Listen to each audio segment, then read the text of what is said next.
Well, hello, and thank you for joining us for our webinar, Stay the Course, Keeping Patients Informed and Your Schedule Intact When Disaster Strikes. I'm Adam Rubenfire, a content manager at Phreesia, and I'll be introducing today's presentation. Today, we'll share strategies for communicating with patients, organizing your schedule, and keeping operations on track before, during, and after a disaster. Before we get started, I'd like to quickly share some housekeeping notes. You can submit questions at any time using the Q&A widget at the top left-hand corner of your screen. We'll ask as many questions as time allows. In the resource widget on the left-hand side of your screen, you'll find 2 PDFs with information about our company and our suite of patient access applications, plus a blog post on how to use two-way text messaging to engage patients. If you have any technical difficulties, please click on the help widget. It has a question mark icon and covers common issues. Since it's always one of the most frequently asked questions, this session is being recorded, and you'll receive a recording by the end of the week. Now, our session today will start with a quick introduction of our speakers in Phreesia. After that, we'll discuss potential disasters and unexpected events that healthcare organizations should be prepared for and discuss how to plan and respond to them. We'll discuss how technology can help with disaster response, and we'll spend the remainder and majority of our time talking to Melissa Mitchell about how her organization, HealthLinc, has responded to disasters affecting its network of federally qualified health centers. Now, to start, I am thrilled to introduce our speakers for today. Melissa Mitchell has grown alongside HealthLinc since 2008, as she has assumed roles from managed care specialist to chief operating officer to her current position of chief innovation and strategy officer. Melissa's current responsibilities at HealthLinc include leadership as well as strategy, execution of operations, and the innovation of projects and technologies. Chloe Coreth is Associate Director, Product Management at Phreesia, where she manages a team of product managers and sets the organization's product vision for patient communications. She has been with Phreesia for over 5 years, managing a number of different products, including mobile intake, health campaigns, patient satisfaction surveys, and communication tools. It's wonderful to have you both here. Now, before I hand it over to Chloe, I just would like to offer a few brief words about Phreesia. Phreesia is a SaaS technology company guided by our mission of creating a better, more engaging healthcare experience for patients, providers, and staff. We have real-time integration with all the leading EHRs in registration, scheduling, and billing systems. We're a publicly traded company on the New York Stock Exchange. We've been named the top-ranked patient intake company by the research and insights firm KLAS for 4 years in a row. And our security and privacy efforts are recognized with the industry's top certifications. If you're interested in learning more about Phreesia, you can request a consultation using the drop-down on the right-hand side of your screen, or simply visit phreesia.com. Now I'm thrilled to hand it over to Chloe to begin our presentation. Chloe, the floor is yours. Awesome. Thanks so much, Adam. I'm so excited to talk about this topic today. There are a number of potential disruptors that healthcare organizations should be aware of, and that could impact operations in the immediate future. As you may have read in the news, large swaths of the United States are expected to face blackouts this summer as regional power grids hit their capacity. These are due to increased demand, reduced power supply, and also in due part to record temperatures. To protect the grid, many operators are expecting that they'll have to temporarily cut their power.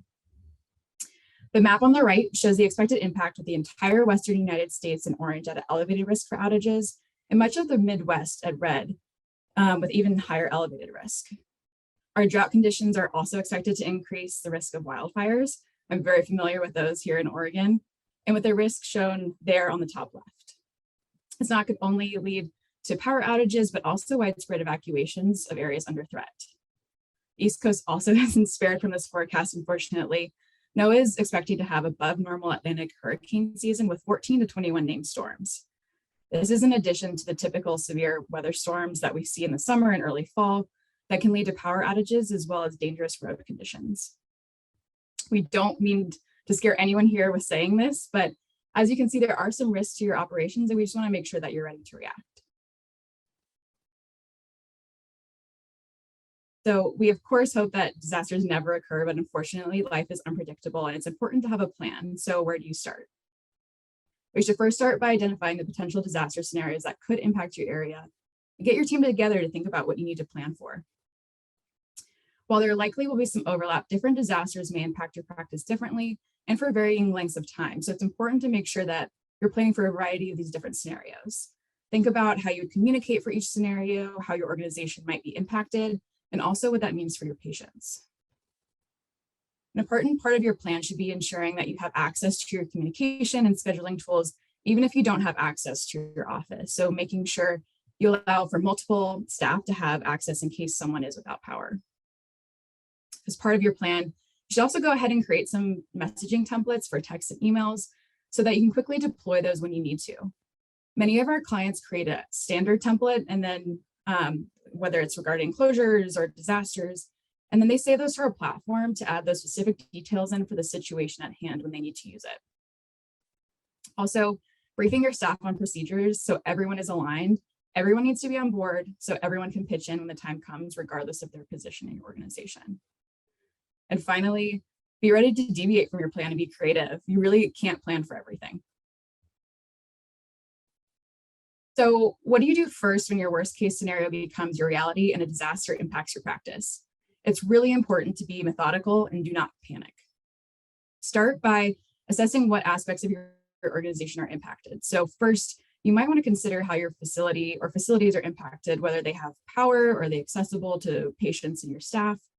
If you have multiple locations, are they all affected? Do you only have a few affected? It's also important to think about how and who is impacted by this. Are your patients impacted by this? Is the problem expected to only affect today's patients, or could it also be impacting the patients in the foreseeable future? If you know your office is only going to be closed for a day, you may just want to send a quick text out to that day's patients. But also if you take walk-ins or if you're unclear how long your disaster will require you to close, you might want to alert all patients with a broader outreach message. Finally, how are your staff? Of course, we encourage you to check on your staff because it's simply the right thing to do. We also want to make sure you have the right people in place to execute on your plan. And just one more note on this. So in addition to your electricity provider, you may want to contact your city or county's emergency management agency. They might be able to help you assist with like emergency generators or other support. So also for significant emergencies like wildfires or hurricanes, FEMA might be a really good resource for you as well.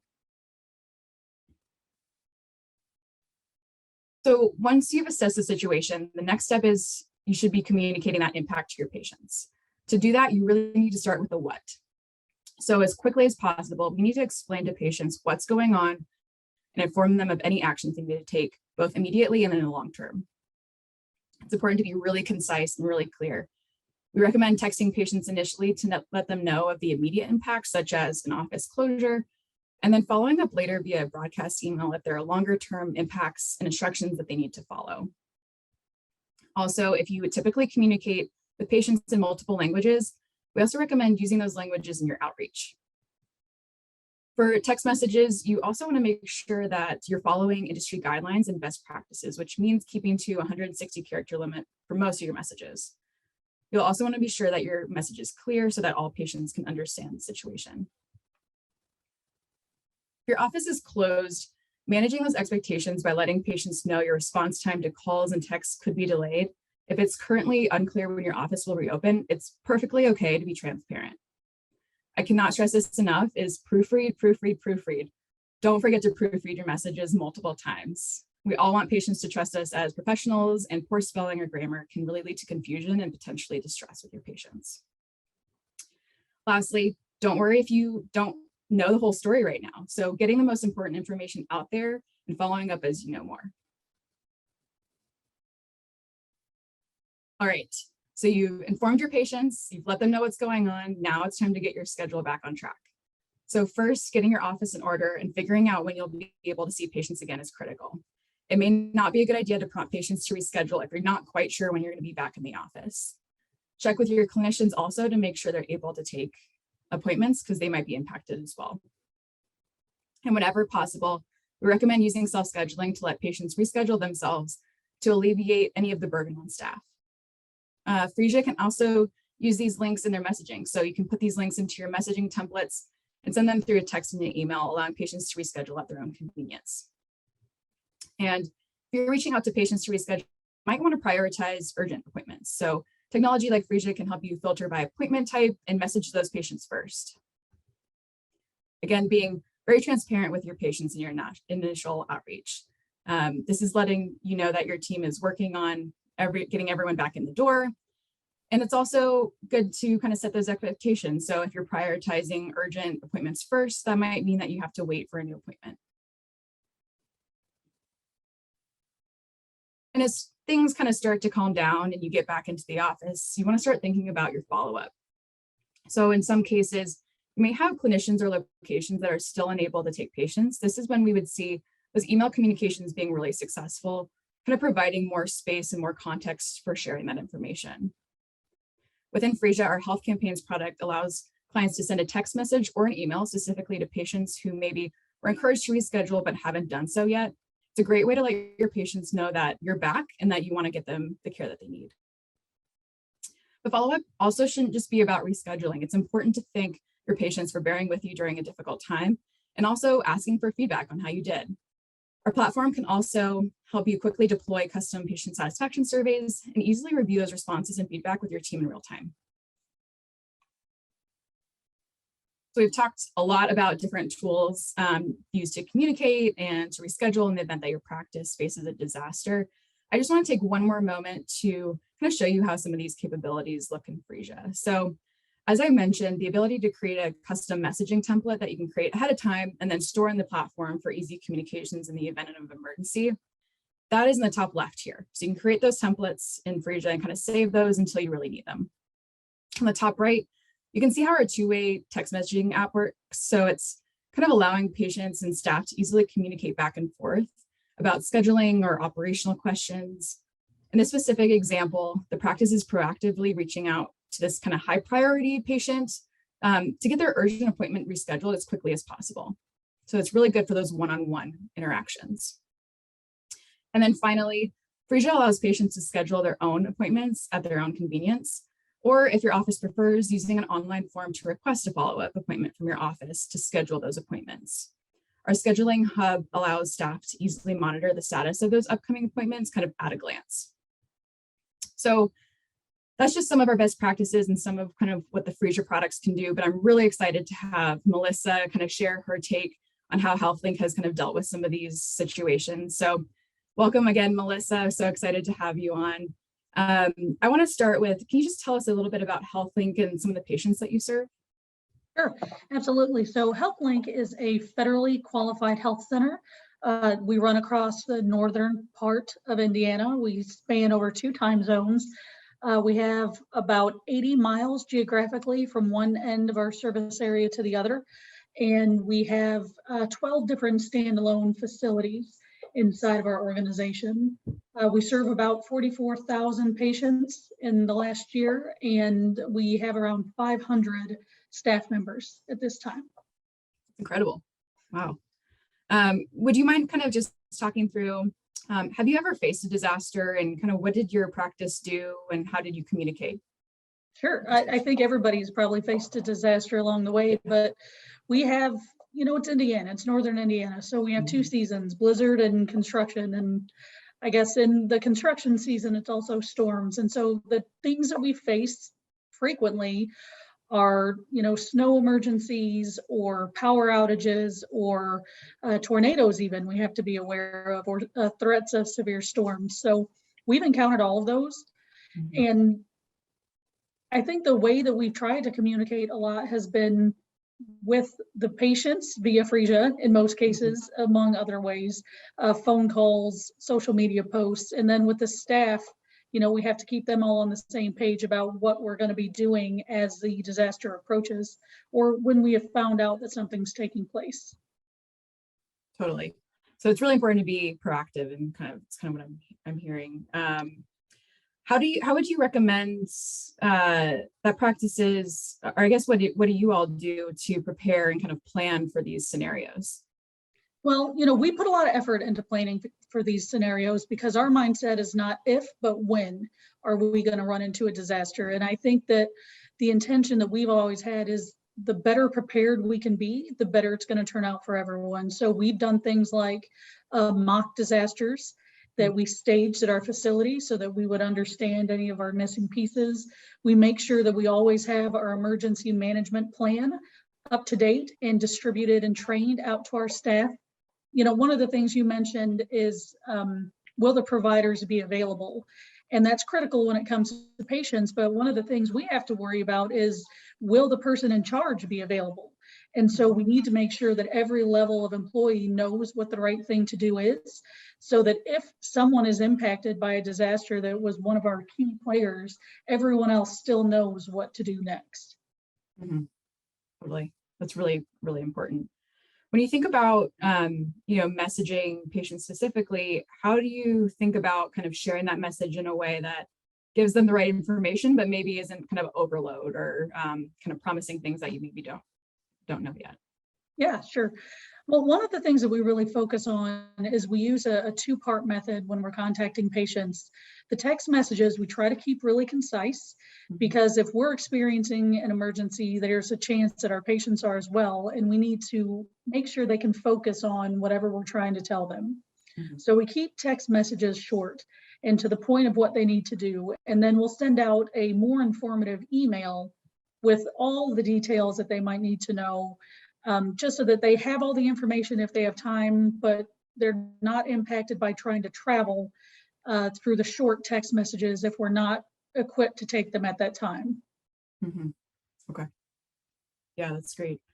And then as far as like, you want to be proactive and not get this inbound, call volume where everyone's kind of scattered. How do you kind of mitigate some of that call volume with whether it's messaging or kind of proactivity there? Yeah, and so that's something that we are always really focused on, because it turns out in the time of disaster, people need information.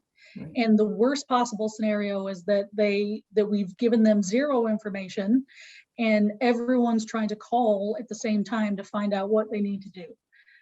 That's bad for our patients, that's bad for staff, and it creates just a dissatisfaction all over the place. So we really try to be proactive in what's happening in an emergency or a disaster. And so we share the most out with our patients as we can. So we use a multi-tiered kind of communication platform with them. Obviously, those patients that are scheduled, we can reach out to via your platform with the text messages for the scheduled patients, that type of thing. But we don't assume that everyone's going to get that. So we also try to post on social media platforms nearby, community platforms, and we send out as much information as we can so that everyone, can be informed of what's going on, as long as they're checking the internet at all. So hopefully we'll be able to catch everybody in that multi-tier method, so that whether or not they were scheduled for an appointment, they're aware of what's going on with us. Okay. Yeah, that's wonderful. And then when it comes to getting everybody back on the schedule, how do you get things in order? That can be chaotic. I'd love to say that it's super easy all the time and we have a foolproof method. But the biggest struggle we have, of course, is we have patients scheduled for future appointments, right? So at the point that we identify that now we have a whole group of appointments that have been missed and we have to put them on the schedule, you kind of touched on it in your presentation as well, but we need to identify what the most critical and urgent appointments are first, and then make sure they get onto the schedule. We want to ensure that there's nobody out there that experiences either a mental health crisis or a physical health crisis because we weren't able to get them in timely. So we do identify those appointments first, make sure they get on the schedule. And sometimes I mentioned that we have multiple clinics all over the place. And so it could be that for a super urgent appointment, we might have to move some appointments over to providers who weren't affected by that. That's where our 80-mile span comes in conveniently. If it's something that it can just be a quick med refill or something like that, and we have a provider on our Eastern time zone that is affected by the same experience that's happening on our Central time zone, then sometimes we can identify those and target them to be moved based on the criticality and the patient concern. So we really do try to take the best effort approach to what has to happen first, and then identify the opportunities to make that take place. Okay. And how does like telehealth and telemedicine play into that story? So, telemedicine for us has been huge, especially in terms of being able to help somebody out if they can't get out of their home, if our providers can't get out of their home. We do have some locations that are rural and don't always get plowed out in a quick way, but then they're sitting at home and they're able to see patients via telemedicine. So it's been really critical for us to have that availability. Recently, in the last winter, we had a major storm event happen with a blizzard. And so lots of our staff and our patients got stranded at home. Nobody could get out. But from an organizational perspective, we were able to see at least 50% productivity during that storm, whereas normally we just, before telemedicine, would have had to cancel all those appointments. And then on top of that, try to fit them in at a later time, creating that chaos that we talked about. So really the telemedicine option has helped us to improve our accessibility for our patients so that they can still be taken care of regardless of what's happening with the weather. Right. Yeah, that's so critical. It's awesome that you guys are able to now use that as a tool. You mentioned kind of staff being scattered all over the place. How do you kind of account for your staff? How do you take care of them in these situations and kind of get them up and running to still help in these scenarios? Well, I'm going to use two different scenarios on this. Okay. I'll use the first scenario where something happened overnight and a building got taken out. So we have the first person who's identifying what's going on, and we have set up a emergency call tree. So we make sure that everyone who is assigned to a site, they've already set up this emergency call tree, documented that immediately the chain starts with the first person who becomes aware, and then everyone is notified. And it's not enough to say that we sent out a text message, so I just bet they have it, but we make them either reply, or if we don't hear back from them, we keep calling them until we get a response to make sure that they know your site has been impacted and this is the plan. And so that's if something happens that we're not all in the office at the same time. I would say the second part of that is we set up the availability so that no matter where someone works, they have the ability to do the work from where they are. So if we have, I know COVID is not the topic today, but prior to COVID, we identified that we had a gap through one of our disaster preparedness drills, that if all of our offices got shut down, we would not be able to use our call center. And that's critical to all these people who needed information. So we identified that and then took all the steps needed to make sure that they could work entirely remotely if everything had to be shut down. Well, sure enough, 2 weeks later, the whole world shut down, right? And so because we had done those drills, prepping for the what ifs, everyone was already set up, ready to go, and we didn't miss a beat when everybody had to start working from home. So we were able to route those calls and get them answered to where they needed to be. And everyone was able to stay safe, the patients, the staff, and we were able to maintain communication with our patients in a really critical time. That's incredible. That is really fantastic that you all were able to, I mean, just 2 weeks prior have a plan in place. I'm sure it gave everyone a lot of confidence, and safety is obviously the priority here. Well, the thing is, people always think you're never going to need it.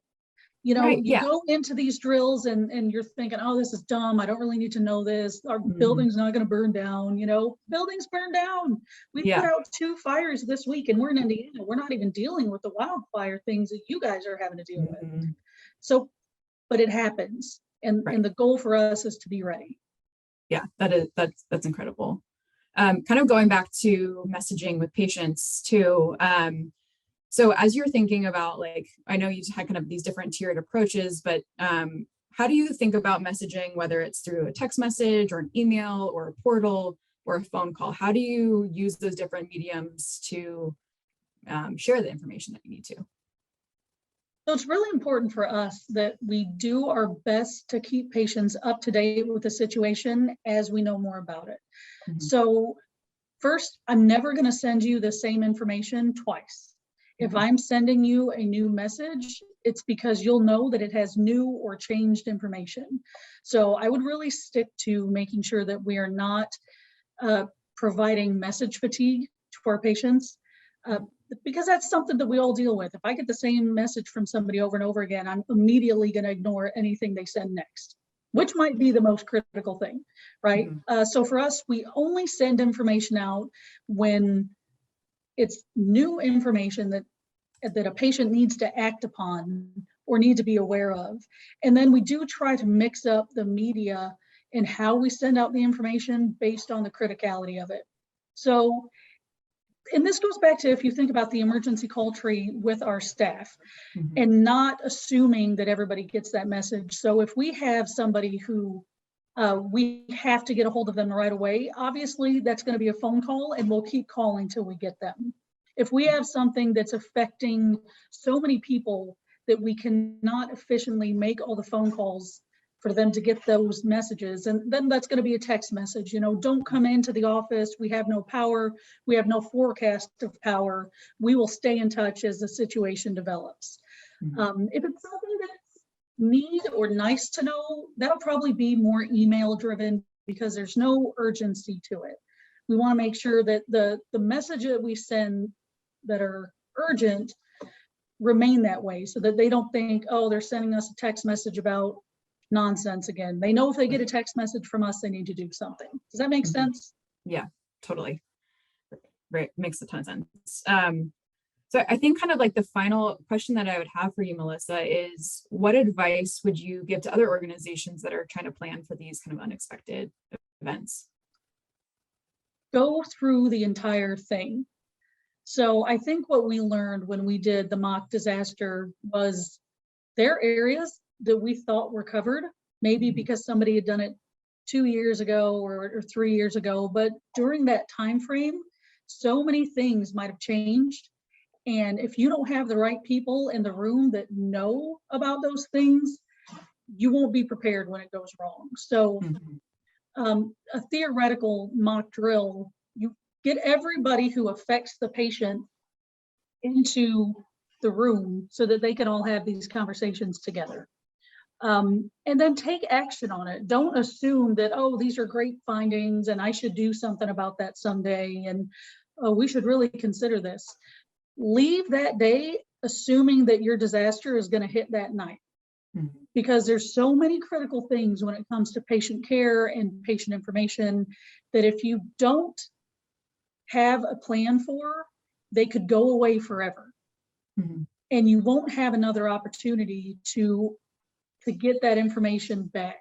And so I would always say, plan for the absolute worst disaster, make sure everyone knows what that plan is and how to carry it out, and then test it.